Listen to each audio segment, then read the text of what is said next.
La lettre de motivation est un excellent outil qui vient appuyer votre CV. Elle n'est pas systématiquement exigée par les recruteurs, mais je vous conseille d'en faire une. Vous pouvez aussi faire un email de motivation à la place de la lettre, on en parlera tout à l'heure. Votre lettre de motivation va se structurer de la manière suivante.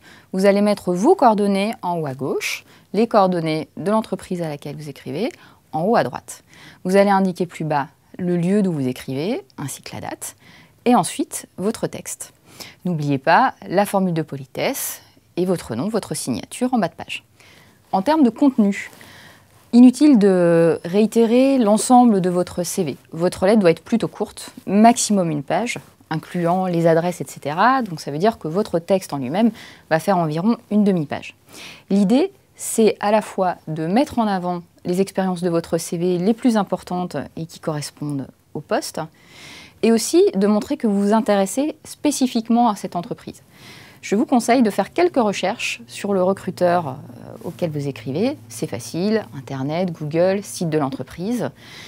Et de personnaliser votre lettre de motivation en fonction, en indiquant par exemple que vous avez vu que ce gestionnaire de crèche développe tel projet qui vous intéresse tout particulièrement.